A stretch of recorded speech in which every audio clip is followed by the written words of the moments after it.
देश में पशु गणना होने जा रही है और मध्य प्रदेश में भी पशु गणना अगले महीने से शुरू हो जाएगी। दरअसल मुख्यमंत्री मोहन यादव चाहते हैं कि मध्य प्रदेश में दुग्ध उत्पादन बढ़े, तमाम सारी चीज़ें पशुपालक बढ़ें और किसानों को एक आय का दूसरा जरिया भी मिले। इसलिए हर 5 साल में पशु गणना होती है। हालांकि ये भारत सरकार के द्वारा होती है और मध्य प्रदेश में अगले महीने से पशु गणना शुरू होने जा रही है। और पशु गणना के लिए जो नोडल अधिकारी हैं पशुपालन विभाग के, वो हमारे साथ हैं। डॉक्टर उमा परती जी, आप बताइए किस तरह से ये गणना करेंगी और क्या गणना करेंगी?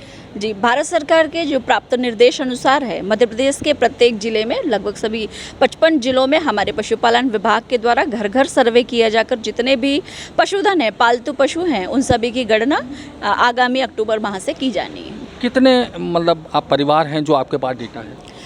हम 2011 की जनगणना के आधार पर ही अपने विभाग का सर्वे कार्य करेंगे और जो भी इसमें प्लस माइनस होंगे वो हमको एक्चुअल इनुमरेशन के बाद ही पता चले। तो अभी कितने परिवार आपके पास डेटा है? जी, अंदाजन करीबन 1,80,00,000 वो जो परिवार संख्या 2011 की जनगणना के आधार पर है, जो हमें भारत सरकार से प्राप्त डेटा है, हम उन्हीं पर सर्वे कार्य शुरू करेंगे। सबसे पहले ये बताइए कि इतना बड़ा डेटा है, 1,80,00,000 परिवार हैं और इन सब की गणना करनी है, तो कितने दिन में हो पाएगी और क्या मैकेनिज्म है आपका गणना करने का? इसमें 5500 लगभग हमारे AVFO, गौ सेवक, गौ मैत्री घर घर एंट्री करेंगे और हम ये मान के चलते हैं कि एक जो गौ सेवक है वो 25 परिवार प्रतिदिन सर्वे कर पाएगा। इस तरह से लगभग 90 दिनों में एक्चुअल इनुमरेशन का कार्य हमारे विभाग द्वारा किया जाना है। अच्छा, 3 महीने में लगभग ये गणना हो जाएगी। ये 21वीं गणना है पशु की। और अगर हम देखें पिछली गणना जो 2020वीं गणना रही थी, उनके डेटा क्या कहते हैं? मध्य प्रदेश की स्थिति क्या है पशु? जी, मध्य प्रदेश में बेशक जो हमारे युवा हैं, हमारे पशुपालक हैं, उनका रुझान कॉरपोरेट पशुपालन उद्यमिता की तरफ बढ़ा है।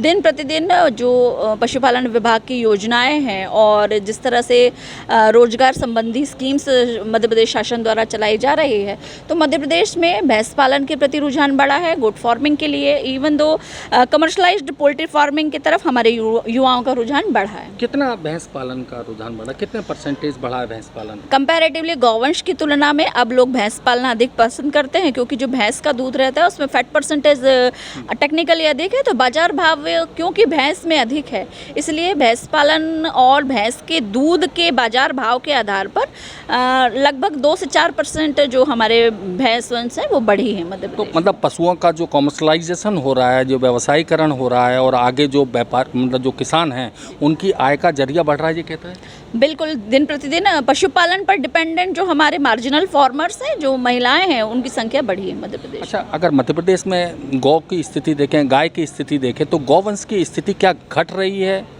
निराश जो गौवंश हैं उसमें थोड़ा डेटा फ्लक्चुएट कर रहा है और उसमें भी विशेषकर जो नर पशु हैं गौवंश में, जो बैल हैं, और उनकी संख्या मध्य प्रदेश में पिछली पशु संगणना में थोड़ी घटी हुई आई थी। लगभग 1 से 2% जो मेल पशु हैं वो संख्या थोड़ी कम आई थी। देखा जाता है कि सरकार गौशालाओं को लेकर तमाम सारे प्रयास कर रही है, गौशालाएं ज़्यादा से ज़्यादा खुल रही हैं, मगर गाय की संख्या घट रही है।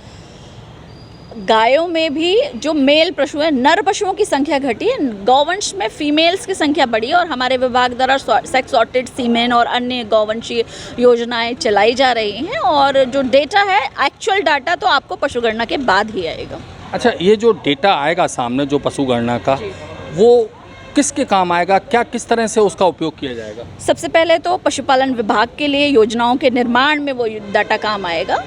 भारत सरकार की जो मत्स्य पालन और पशुपालन मंत्रालय के काम आएगा। साथ ही साथ जो अंतर विभागीय योजनाएं हैं, आर्थिक सर्वेक्षण सांख्यिकी में जो हम पशुधन के आंकड़े भेजते हैं, तो कहीं ना कहीं ये मध्य प्रदेश में पशुपालन का कितना प्रतिशत है और कितने परिवार पशुपालन पर निर्भर हैं, ये डेटा हमारे सामने निकल के आएगा। तो मध्य प्रदेश में पशु गणना होने जा रही है, जिसकी नोडल अधिकारी डॉक्टर उमा परती का कहना है कि मध्य प्रदेश में गौवंश घटा है मगर भैंस वंश बढ़ा है। यानी कि जो पशुओं का कमर्शलाइजेशन है वो कहीं ना कहीं किसानों की आय का जरिया बन रहा है।